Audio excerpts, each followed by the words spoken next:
Milo, is that you? There, I think I got it.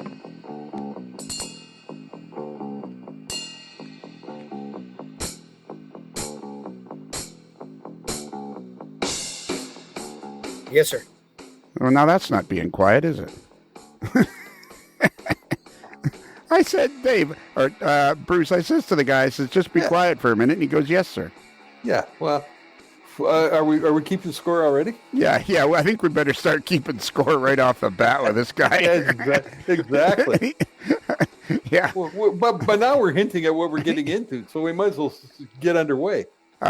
Bruce, don't be alarmed by the fact that I'm sliding over a new pack of pencils to you. Yeah, more important if you got the big fat pink erasers, the ones that are about 2 feet wide, and I think I'll need that more than the pencils. Remember in school, because we were a couple of old farts, remember in school when the teacher would give you a new eraser and she'd have like a box of her brand new eraser? Oh, yeah. And it was like looking at a box of brand new Gold. Ford Gold. Cadillac. I had a Ford give me a Ford Crown Vic. Mercury. Yeah. No, Ford for Mercury or Ford Galaxy. Yeah, there you go. The Galaxy. That was a sweet ride. Yeah, sweet ride. Do you remember? And then you got long enough, you got all worn away, and turned it like a little hard lump of rock, which is black and useless. Then you got to go right back up to the teacher again. Yeah. But teachers were generally pretty stingy with those erasers. They didn't hand them out. They didn't hand them out that easy. Didn't hand them out willy-nilly. No. So Bruce, remember several months ago, maybe a long time ago, we talked to a guy named Dave Abeles. Dave Abeles? Yes. Abeles. Oh, man. Abeles? This is going to be like Hayworth. Stephen Hayworth out there. Decal. Yeah, that's right. Abeles. But you know something? It is Dave. Hey, you know what? I wonder if he's the same as Phil Monet, where he's just not pronouncing his name right. Maybe it's been Abeles all along. He's been saying it wrong.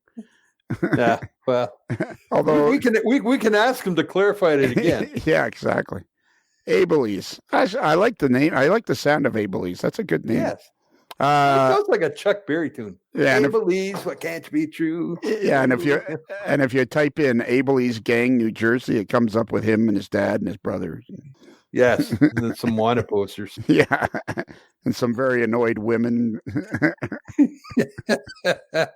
Yes, but we digress. We do. Okay, so now I guess we've hinted. Shall we tell them why we're here? Yes. Tell the viewing audience why we have gathered on this auspicious occasion. Yes, this is our version of the Kelly questions with none other than Dave Abeles, who is, and we're doing this, and we need to either thank Rich why can't these guys be named like Williams and Jones, for crying out loud? Rich W. Yeah, Rich Winisky. And we're still trying to decide if we should be thanking him or beating him about the head with a wet noodle. And then there's Jack, his friend Jack, and I can't even begin to pronounce that name. And these guys all work for New Jersey Transit. Hey, you know what the first thing we'll do with Dave is? What's that? We'll get an escalator report.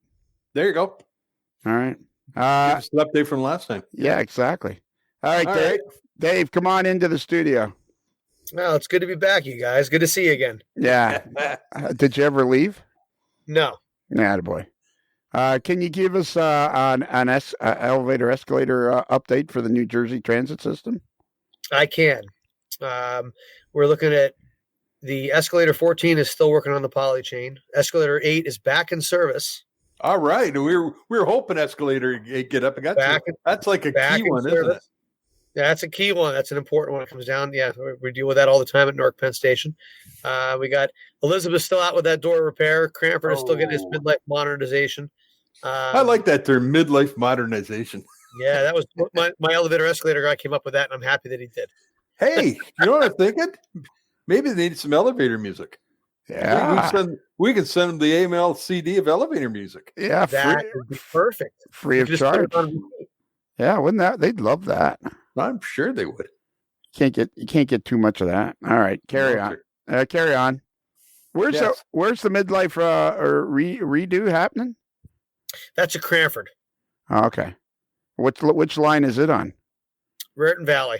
Oh, Raritan Valley. A lot happens on Raritan Valley. It's an old piece of railroad, and so there's lots to do. Yeah, there used to be there was a tale a long time, 10, 15 years ago. There was an urban myth about North Branch Girl. You ever hear tell of that? It does ring a bell. I don't think she was called Girl. It was just North Branch, right? Oh, really? Okay. It was North Branch. North Branch got on the train. There was a creepy train guy. Yeah, there was a creepy train guy. I remember him. He got a little too close. Yeah, he was always carrying around a flower.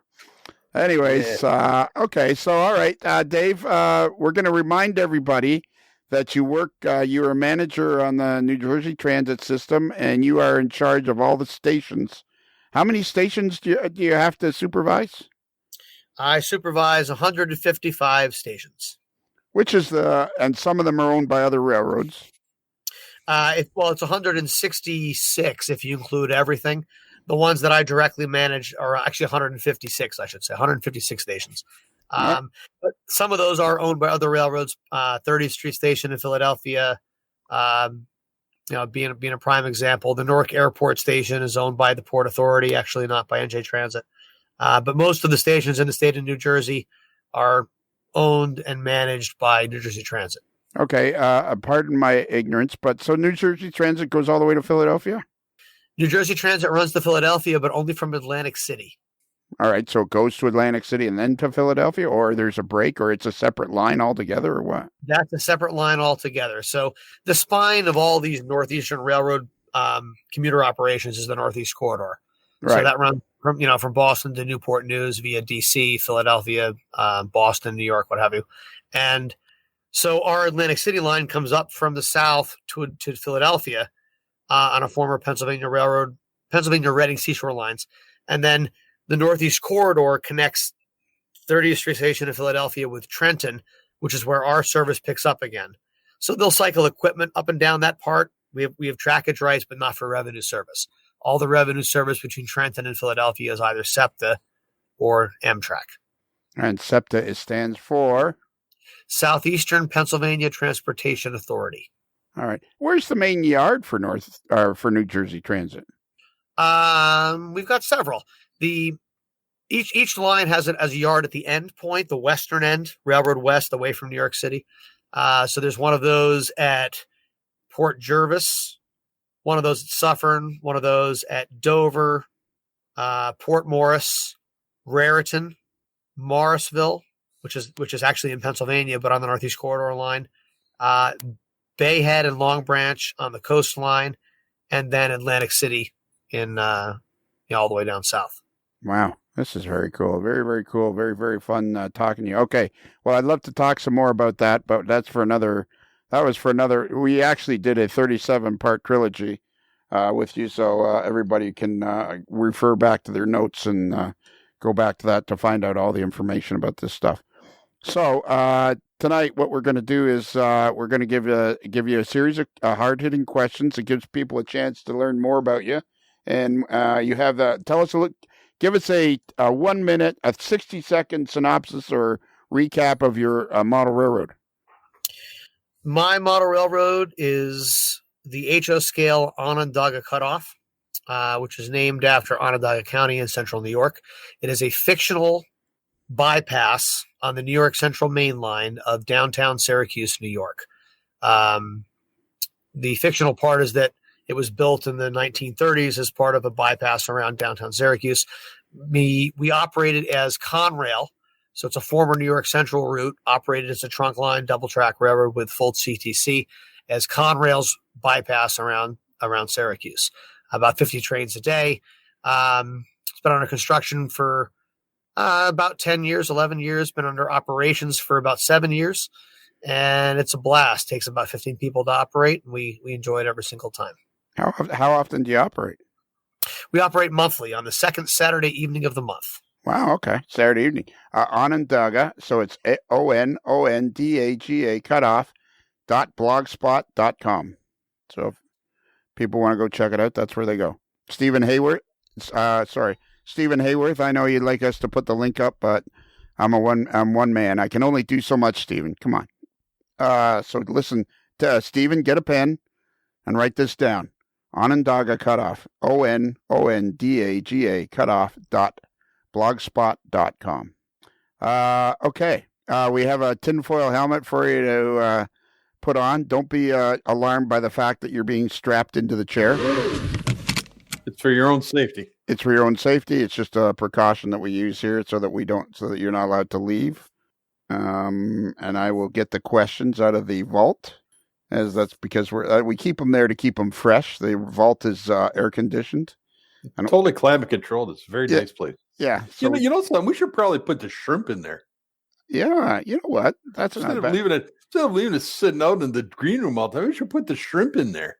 That's a really good idea. Holy cow. How long does it take us to figure that out? Well, and even more scary, you know what I realized today? It was several years before I realized that the green shrimp weren't just mint flavored. Yeah. They certainly do have a different flavor. Yeah. They have a flavor, all right. If you can get them close enough. Hold your nose and swallow. Are you ready, Dave? I am ready. All right. Which do you prefer, steam or diesel? Diesel. Any particular diesel? Denver and Rio Grande SD40, Denver and Rio Grande Western SD40 T-2s. The tunnel motors. I love the tunnel motors. Very distinctive, well proportioned, and very good at what they were designed to do. Everybody loves the tunnel motors, and yet they were pretty unique to the one railroad at when they were designed and built. Yeah, actually, they were designed by the SP and EMD. Rio Grande piggybacked on the idea.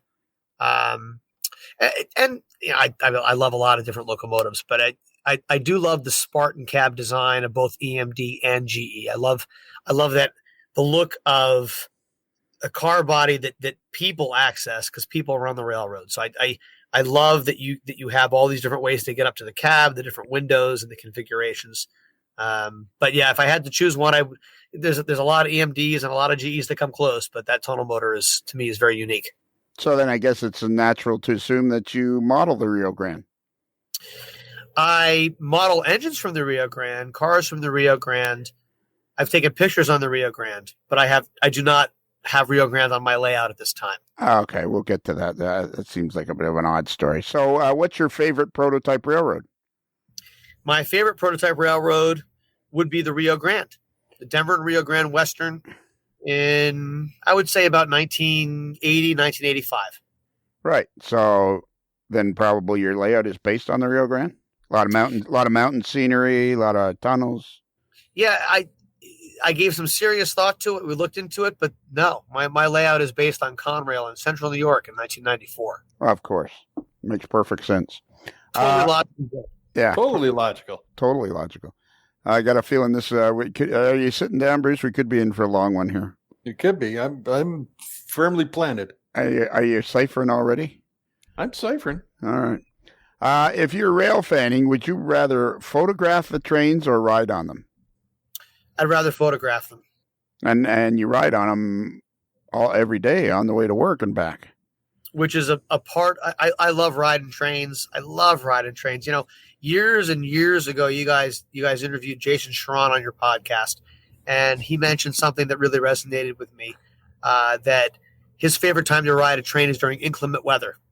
Love to ride a train when it was snowing or raining or stormy outside.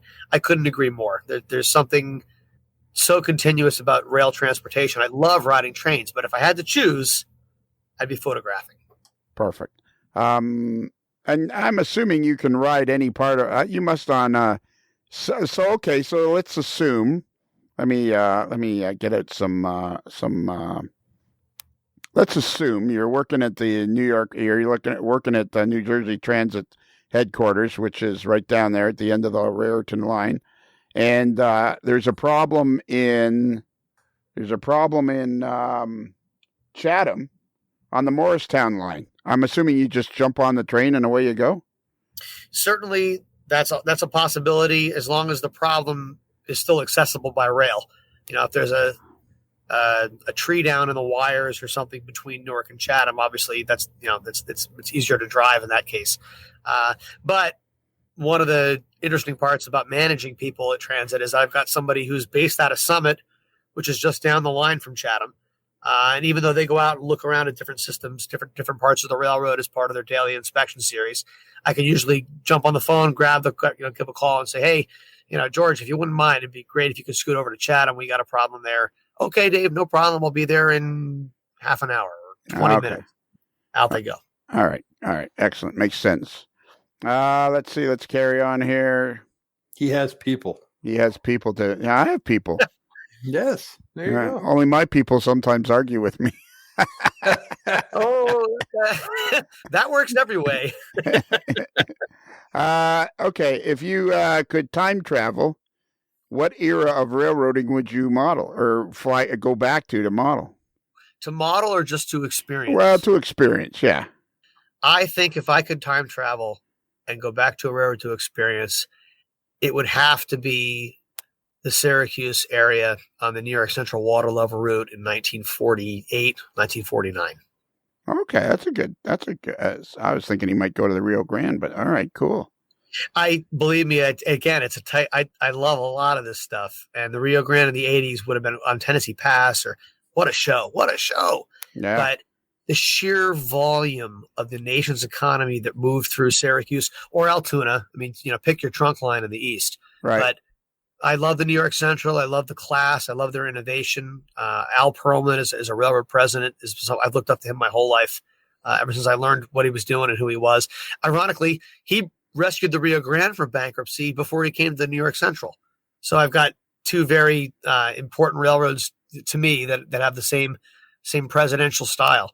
But the New York Central in 1947, the Hudsons, the hundreds of trains a day, the Niagaras. I mean, it's hard to even imagine stuff that cool.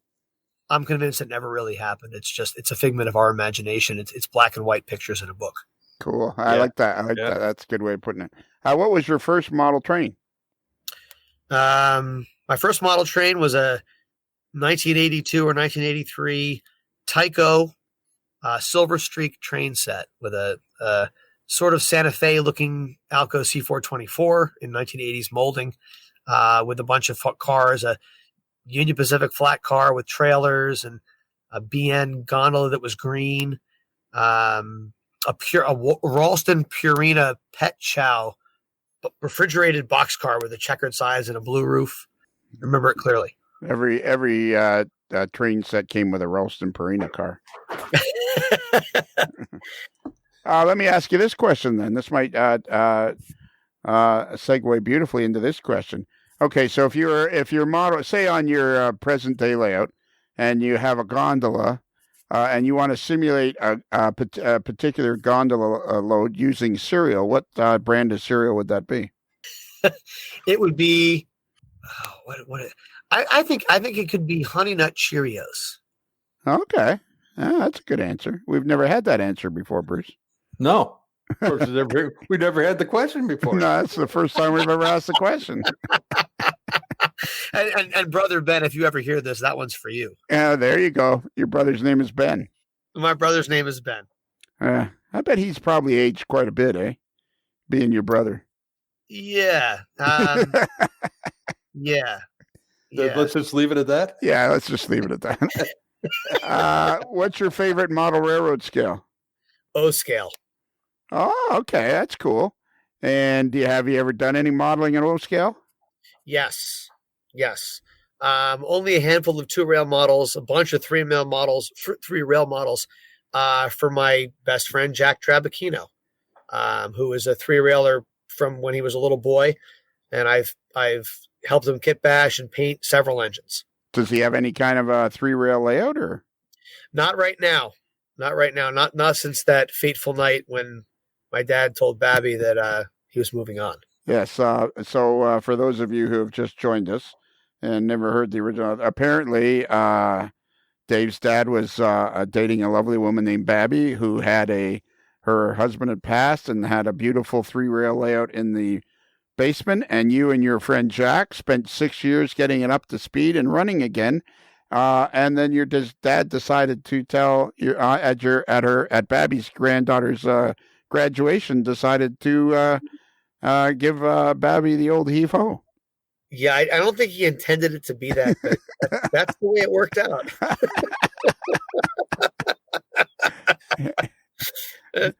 Yeah, maybe you want to sit your dad down and say, anytime you tell a woman that you're seeing somebody else, that's pretty much giving them the old heave-ho.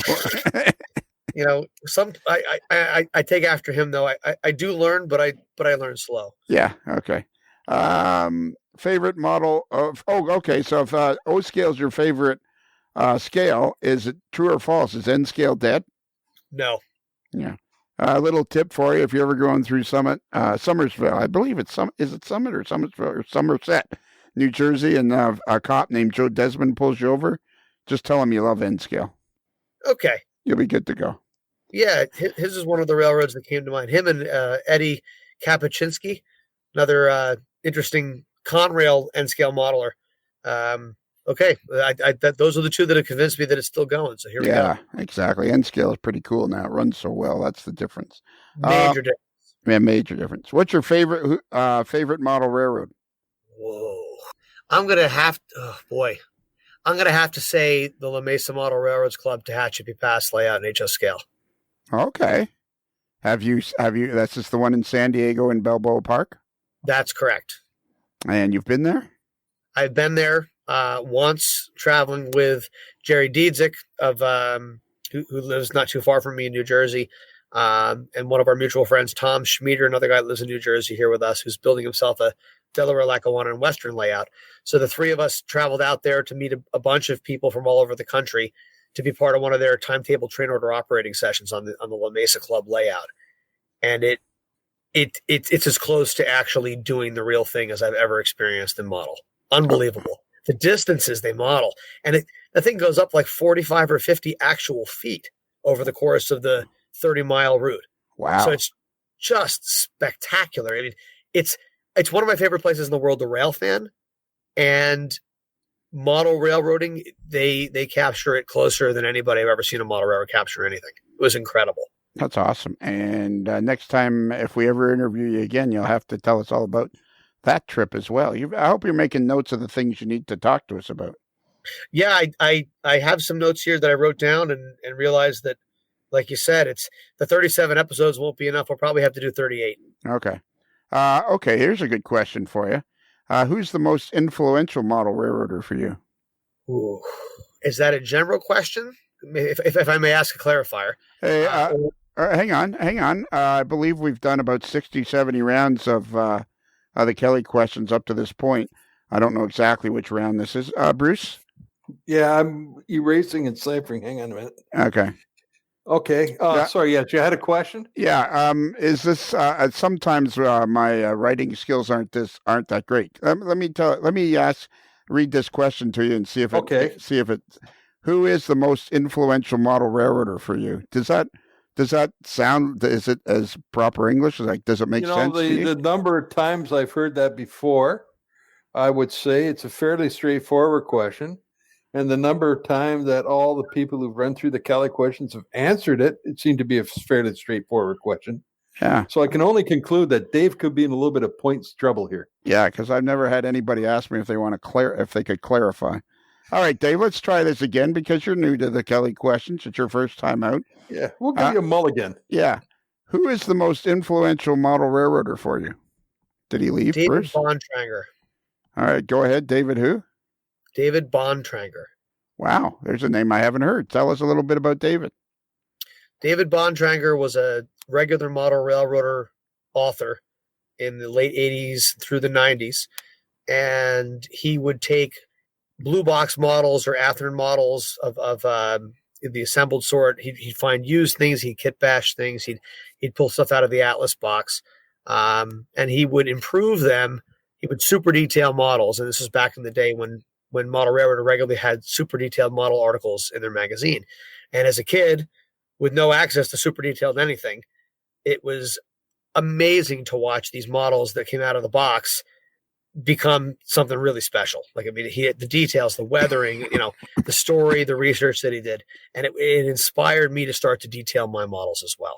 And that detail and the appreciation for the detail sort of led to an appreciation for the detail of other things, the detail of location and geography and the detail of operations and why certain trains did certain things. Because, well, if there's all these hoses and I don't know what they do, well, then there's a reason why there's certain headlights, and there's a reason why the headlight gets dimmed. And why do they do that? Well, there's a meet and where the train's coming from. And it sort of mushroomed out and grew from that basic initiation, that realization that you could improve upon an existing model, led me to really strive for improving upon a bunch of different parts of the hobby for my own edification.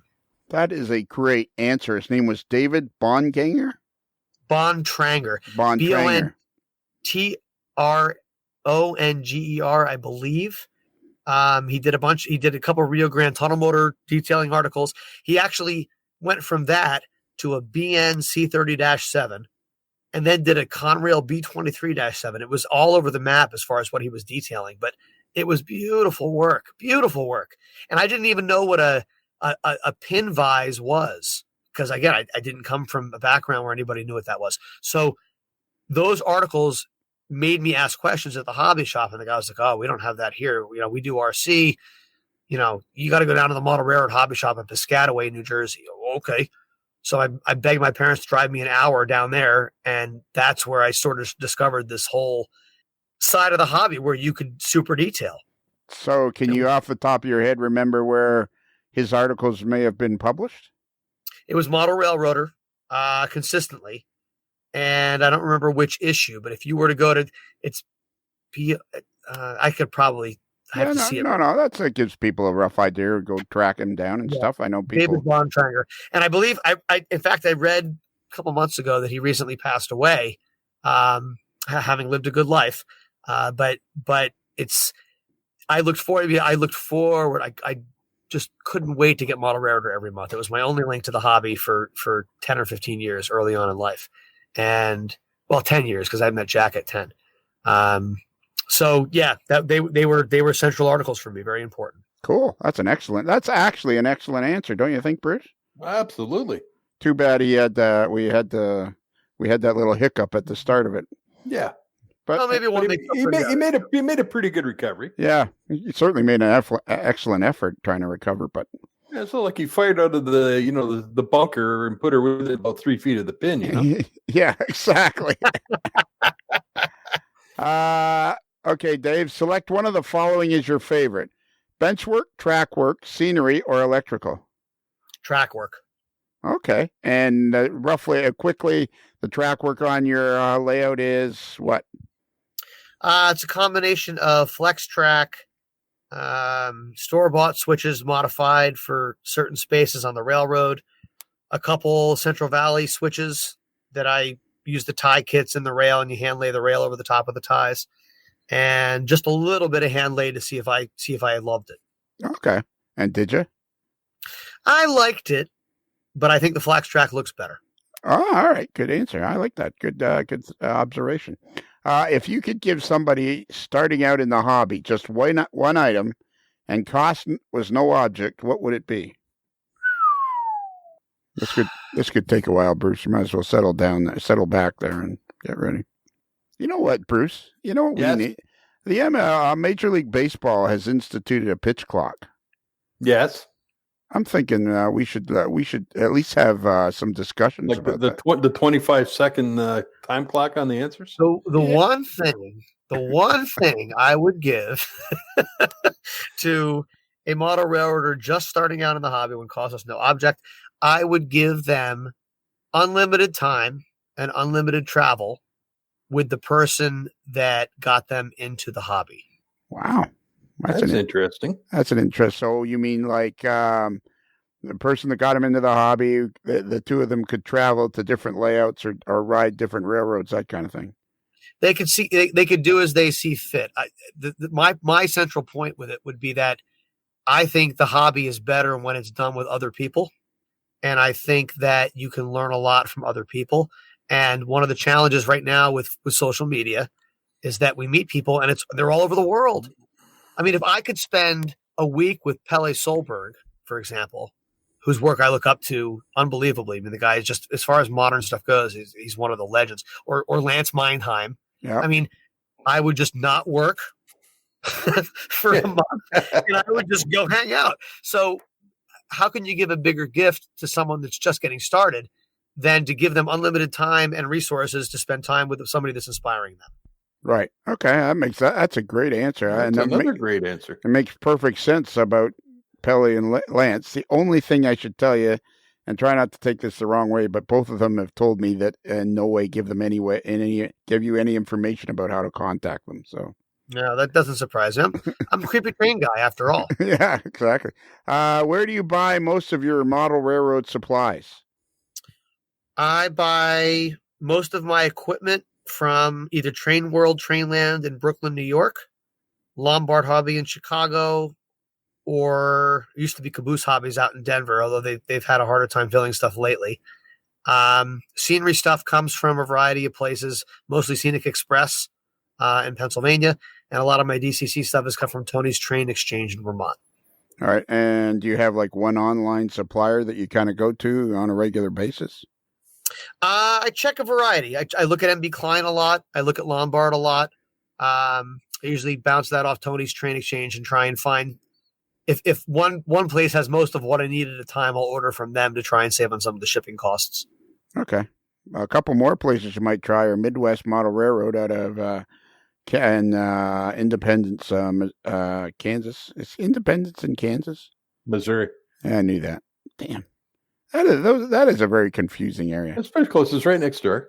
Yeah. And then there's trainlife.com, which is out in Provo, Utah, which is run by our pal Chris Brimley. So there's a couple and more. I've actually used them a couple times too. Yes. There you go. Which is your train? Would you like me to try again, Bruce? Yeah, I'm going to start taking points off you here. Yeah. What's your favorite train event of the year, model or prototype? Every year, this is something that started in 1994. When I had bought my dad's old minivan for the first time, and I drove Jack, who we've talked about, my brother Ben, very good. My brother's best friend Tim, and another friend of ours, Andy. We all drove out to the Station Inn in Crescent, Pennsylvania, which is about 15 miles west of Horseshoe Curve on the PRR main line. At that time, it was Conrail. And we spent a couple nights there on Labor Day weekend in 1994. And we have gone back every July, August, one weekend, long weekend, since 1994. So we are coming up on our 27th annual year. Wow, that's impressive. Wow. I was 17 the first year, and I was the oldest of that crowd. And it's grown to be something where Tom Davis at the Station Inn is an interesting, fascinating character. He's fired steam engines on the B&O and on the New Haven. He's a PhD in Harvard in education. Brilliant guy. Used to fire the Black River and Western number 60, their steam engine over here in Ringo's, New Jersey. But when he retired, he bought this place along the PRR main line and set up the Station Inn, which is one of I've met so many important people to me, photographic mentors, philosophic mentors, model railroad guys. My signal system, the genesis of my signal system on the OC is from one of the guys I met at the Station Inn. So every year we've gone back, and it's to the point now where we just take over the whole place for the weekend. We roll in a couple kegs of beer. We bring our scanners and our cameras, and we watch trains during the day and have a couple beers at night, listen to some music, and we'll walk upstairs, go to bed, and then do it again for a couple of days. And it's just almost become this retreat of sorts. And where's the Station Inn exactly? It's in a little town called Crescent, Pennsylvania. It's about 90 miles east of Pittsburgh.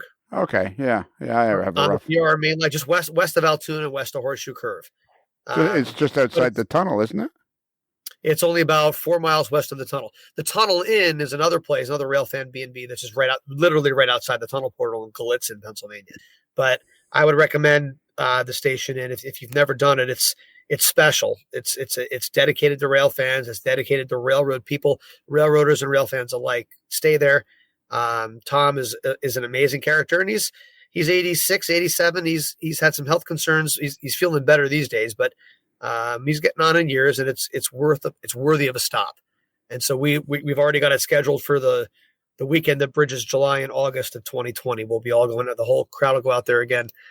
So it's become my favorite railroad experience every year. So it's an event you guys created. And how many people are going? How many people are showing up now these days? Between 23 and 26. Wow. And what's even cooler is the original 5, me, my brother Ben, Jack, Tim, my brother's best friend, and Andy. Those 5 that went out in 1994 have never missed one of the Crescents. All 5 of us go every single year. Tim and Andy and Ben were all in my first high school band that we called the Ridgewoods, Gordian Knot, and then the Ridgewoods. And so we've been singing together and traveling together and just spending time together for 26, 27 years now, which is special. It's a lot of fun. That is very cool. Well, that's a good answer. I was getting worried. I thought it was going to be, him and a bunch of guys went out but it turned out to be a very cool thing. Okay. So the 20 or 25 have just been people you've met every year, and the thing grows bigger and bigger. It's grown bigger and bigger, and it's funny because it's a prototype event. It's not a model event. Yeah, sure. It's gone both ways, but a lot of the guys that come out, the guy that designed my signal system, I was a guy named Nick Anshant, another good friend of mine, and he started to come out now. And I met a fellow named Ian Clark in college. He was working at the photo lab at Syracuse University. Fantastic photographer. Unbelievable photographer, the kind of guy whose images just jump out at you as almost like a 3D image. He started to come. He went for a bunch of years. Jack's dad, my dad, after my sister passed away, my dad started to come out. So Jack's dad came out. Andy's dad came out. And so it ended up being this and it still is. It's this eclectic mix of people. It's like 3 or 4 degrees of separation or whatever, but it's all good men coming out to have a good time and have some fun. Just relax and watch the trains go by and read some books or drink some beer or whatever you want to do. And it every year it's a really neat opportunity to reconnect with people that are important to us. Okay, cool. Do you prefer, while you're there, do you prefer regular beer or light beer? Regular beer. All right. Salty or sweet? Salty. Dogs or cats? Cats. Coke or Pepsi? Coke. Favorite hot dog condiments? Sauerkraut. Wow. That's an answer. It is. Well, some of these people have their hot dog with frickin' ketchup. Yeah, I know. How can you have a hot dog with ketchup? What are you doing? That's not a hot dog. Well, up until the age of 8, it's okay. That's true. My son loves ketchup on everything, so I agree. But I'm a sauerkraut and mustard kind of guy. Yeah, maybe exactly. some onions. Yeah, and your son's names are Teddy and Ziggy. Teddy and Pete. We call them Teddy and Ziggy. Yes. Yeah, like if he's in the kitchen and you're like, was I wrong when I said Teddy and Ziggy? Well, it's Teddy and Pete. I know, but what do you say? Hey, Ziggy, what do you want? Some mustard on? Zig. Okay, Big Zig. Get in your chair, Ziggy. Come on, Ziggy. It's time for supper. All right. Have you ever been bungee jumping? No. If you were a beer can, what size would you be? Ooh, 16-ounce can of probably double IPA. Okay, I didn't say what kind. I said what size. 16-ounce can. Yeah, man, oh man. This guy is in charge of 156 stations on the New Jersey transit system, and he can't seem to. But he has people who do stuff like that. Yeah, exactly. So. Maybe he has people that read questions for him. This is why you have to differentiate. What kind of can would you be? Well, the question was, if you were a beer can, what size would you be? The question wasn't, okay, the escalators down at Summit. What about the escalators over at the next 3 stations? You want to know about the escalator at that particular station, period. That's true. All right. How many pairs of shoes do you own? 6. All right. A pair of running shoes. Pair of running shoes. Pair of dress shoes. 2 pairs of dress shoes. Right. Pair of boots. Do you want? Yeah, if you want the rest, a pair of hiking boots. Right. And a pair of Birkenstock sandals. Ah. And a pair of flip flops. Do you wear socks with your sandals? No. Attaboy. Okay, here's a question for you. So it's the middle of the night. and the smoke alarm goes off.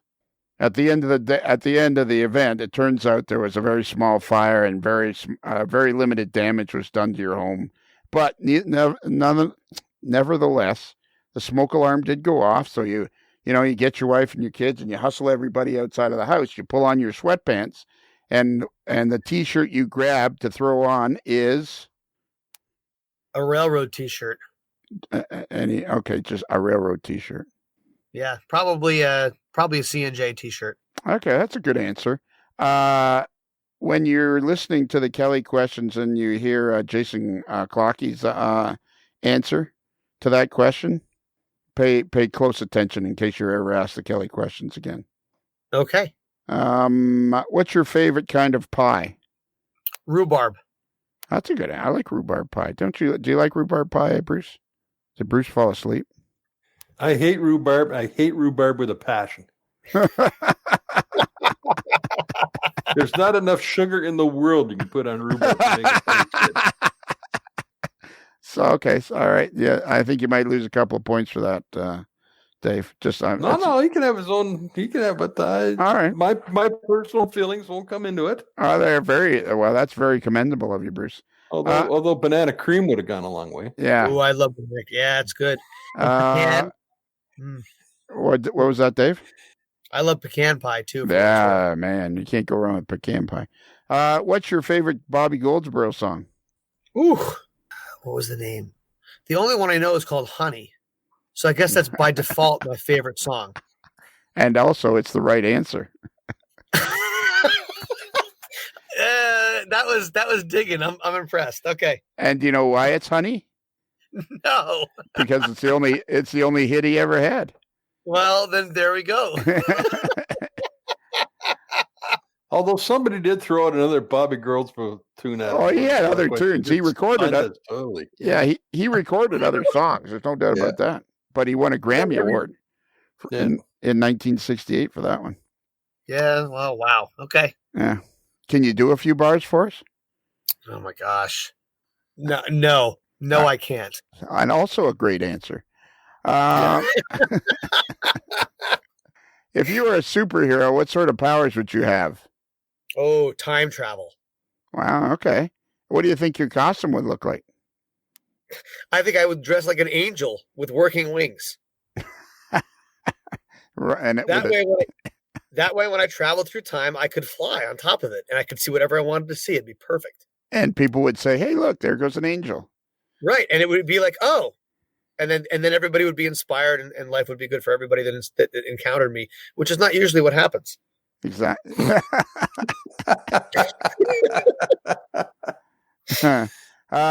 You know that, Bruce?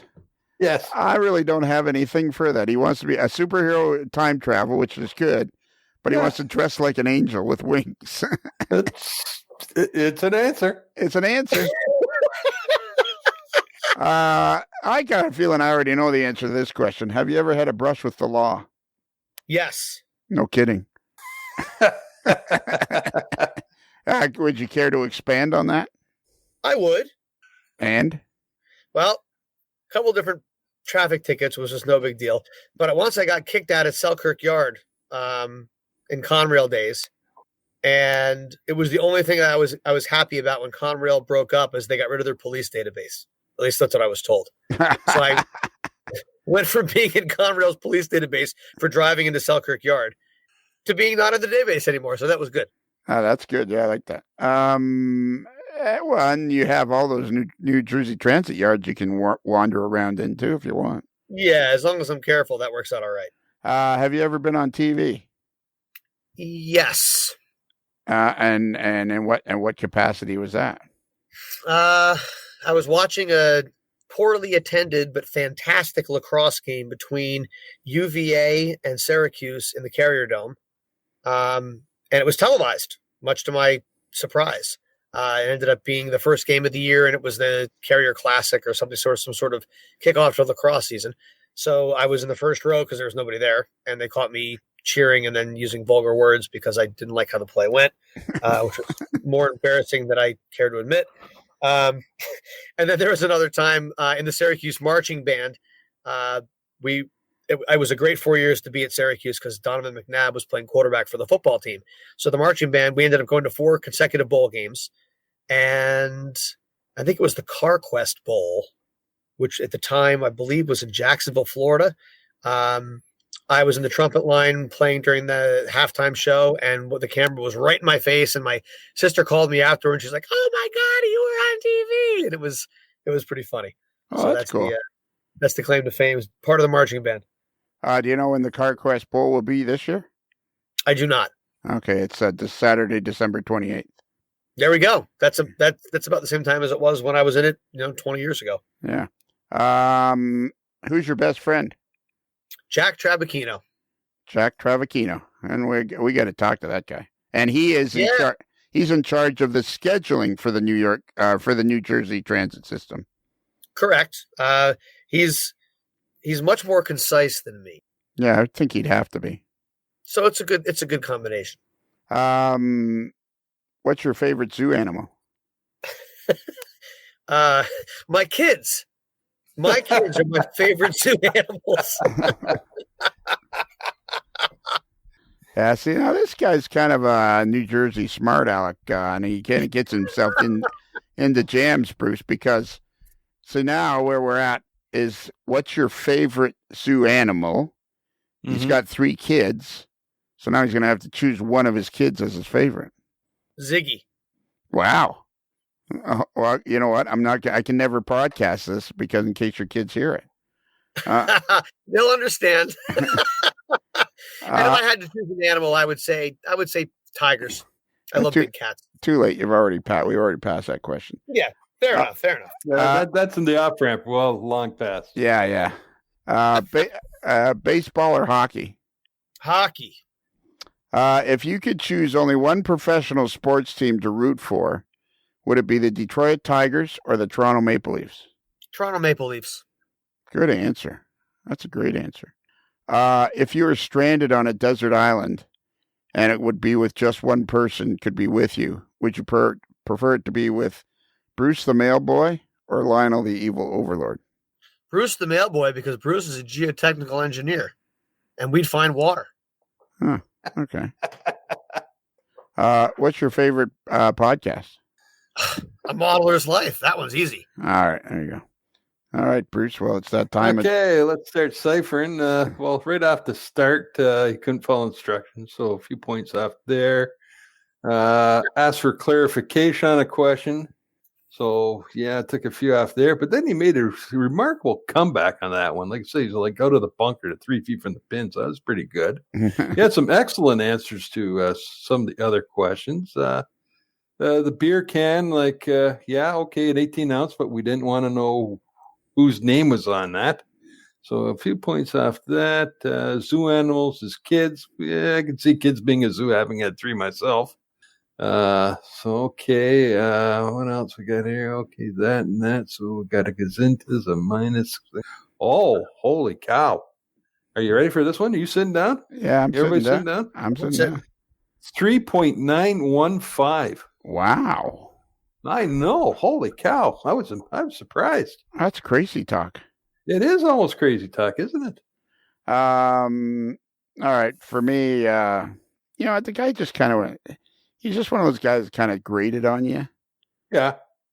So that was a struggle for me right through the whole thing because, it's like, steamer diesel. Well, he liked diesel, great. And what's his favorite? And he liked the tunnel motors, great. And he liked, Denver and Rio Grande tunnel motors. But, so you model that? No, I model Conrail. So, I was confused. And when I get confused. Yeah, you get kind of grumpy at times when you get confused. Yeah, I find it hard to follow along.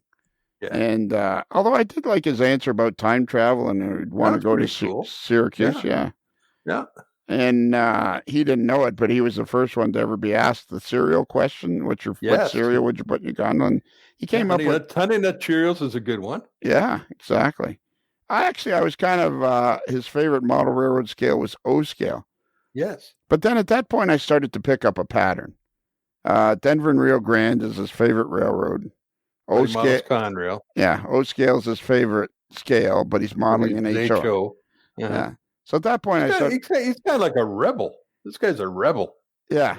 And then the problem was very quickly after that, we got to who is your most influential model railroader. Yes. And then he wanted clarification. Yeah. And I'm thinking, well, have I written this wrong? Is it not clear how I've written it? I know. We went over it, and the words are right there. Had they been for all the previous ones before, as we noted, and like he to be honest, I did mark him down deeply on that one. Yeah. So I think you're going the same place. Yeah. Well, there was a time constraint, and we just seemed to get lost at that point. It was almost a point you had to throw elevator music in. Yeah, and then there was another time I had to ask you if we had a pitch clock. Yes. And then I thought his answer for if you could only give somebody one item and cost was no object, I thought it was a unique answer. That's a very interesting answer. Yeah, they give somebody a chance to hang out with somebody. Well, yeah, but I was confused because if you could give them one item, which is like I always thought an item was something that was, an inanimate object like a DCC system or a boxcar or something, and cost was no object. And then of course you don't buy people. The Civil War put an end to that, and of course he's a Yankee, so you would have thought that. So I didn't understand where he was going with that because, while it was an interesting answer, it made no sense because it wasn't one item. You don't buy, so I thought it was a lovely answer, but perhaps for a different. Well, he was thinking outside the box. Yeah, way outside. If you could give somebody one thing, he wants to say, hang out with whoever got you going, which I think is a pretty cool answer. Then his favorite train event of the year, I thought was really cool. Yes. So that was a great answer because it's an event that they've created. And what I really liked is after 27 years, the same guys have never missed a year. That's a dedication right there. His hot dog condiment was good. His beer can. See, again, when we got to the beer can, he wanted to clarify. And it was a pretty straightforward, what size would you be? Overall, and of course the T-shirt question was he didn't understand that. Yeah, well, he did grab a railroad T-shirt, though. Yeah, he did grab a railroad T-shirt. But generally, my problem was I still kind of had a bad taste in my mouth from the first time we interviewed him because we never even got to talk about trains because he was so interesting. Like, I don't know if I've ever had anybody that annoyed me because they were interesting. Yes, he's annoyingly interesting. Yeah. Like, you want to say to the guy, hey, can we move along to the next? But he's unbelievably interesting. So you're kind of caught in this no man's land of. It's a conundrum. It was an AML conundrum. Yeah, it was an AML conundrum. So at that point, when it started to get that confusing for me, I put my score sheet down and just kind of threw the pencil down. But I realized I still had to give an answer. Still had to give a score. Yeah. So you know what? I just put down a 1. Oh, okay. I didn't want to give him a minus, but I wasn't. I was confused. I just put 1. It's a safe move, I guess. It's a safe move. Yeah. So his average. No, average of 2 out. He's still above 0, which is pretty good. Yeah, he comes in about 2.48. So. Yeah, that's not bad. Yeah. So, Dave, it's been great to have you here. I'm pleased to have been here, and bewildered. But that's. What's good? But good news, Dave, is you get to keep the tinfoil hat, and we autograph it for you. Yeah. Whoa! Well, thank you. I know, eh? Well, if it makes you feel any better, Dave, we are bewildered as well. Community bewilderment. Yes, yes. Community bewilderment. But let's not forget, he is the creepy train guy. True. So that actually goes in favor. But anyways, so Dave, Bruce, can you give out our email address? Our email address. Send us emails. We'd love to get emails from you. Otherwise, we don't have anything to do with via mail. So it's kind of one of these things we have to fulfill. Email address: modeler'slife, modelers with 1 L, modeler'slife@gmail.com. And we have a website, modeler'slife.com. You go there. You can find out any questions you have about the podcast. You're liable to find there. And if you don't, send us an email, and we'll be glad to answer them. Yes, a Modeler's Life has an email address. Yeah, exactly. Okay, Dave. can you handle? We're going to have there's going to be one more thing for you to do. So you just simply have to make a statement at the end of the podcast. Okay. All right. So we'll just, I think we'll just start, Bruce, because I'm not really. Just throw it right at him. Yeah. So remember, a Modeler's Life podcast is considered marginally adequate by 6 out of 10. Yeah. So Dave, at that point, it's good for you to, say something. Yeah, like give us an indication, 6 out of 10, something or others. Subway ticket takers. Okay. Yeah. Something like that. New Jersey transit engineers. Escalator repairmen. Station janitorial staff members. 6 out of 10 doctors. We're not there yet. I'm going to have to do it again, Dave. Take 2. All right. So remember, a Modeler's Life podcast is considered marginally adequate by 6 out of 10 doctors. Bruce? Did I change my Kelly question score? Yeah.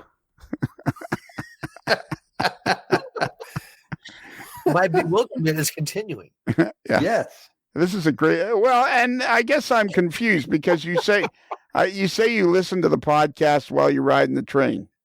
Oh, a couple times, sure. Okay. Again, Mr. Wisniewski was insistent. He says, you got to listen to this. All right. So you've listened to what, 2 out of the couple of hundred we've put out, or like I was kind of under the impression you'd listen to every episode and some of them twice. I would say we've listened to a number of episodes more than twice, but certainly not every one. Yeah. So do you have you guys have quite a library. Yeah. Do you have Rich Winicki's contact information? Because I'm pretty sure he'll be more interesting. I do. And as a matter of fact, I can provide it at your convenience. Okay. So we're going to end the show once and for all. And, hey, you know what? Try to imagine this. You're a creepy train guy, and you're riding the train from Lebanon, New Jersey, down to Penn Station there in Newark. And you see this woman that you'd like to meet, and you decide to give her a flower. And use that same kind of imagination that created that scene, or if you were that guy, and then try to add something to the end of the show. Okay, you ready? I'm ready. All right. So remember, a Modeler's Life podcast is considered marginally adequate by 6 out of 10 disenfranchised rail customers, despite how on time the train may be, worldwide.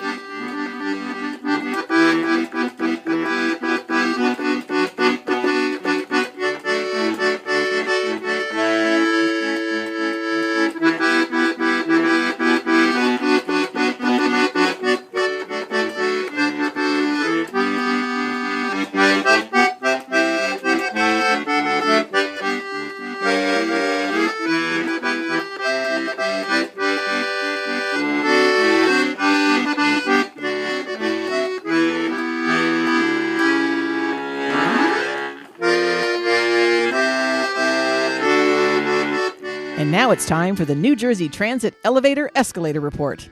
Take it away, Dave. Good morning, everybody. I got the first one on the list here today is the Rawway eastbound elevator. That's out for a DCA test. Elizabeth westbound is still out for the door replacement we talked about last week. Newark Penn escalator number 11 is out for a step chain replacement. He's due back end of the week this week. And Newark Broad Street number 2 should be reset this morning with the vendor on site today. It's another Lincoln Homer.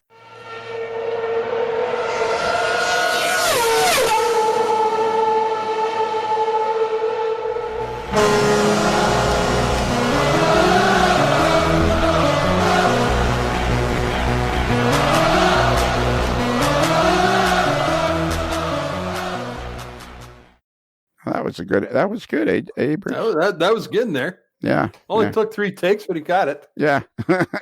Look, we've dwelled on the fact that I learn. Yes. Slow. Yes.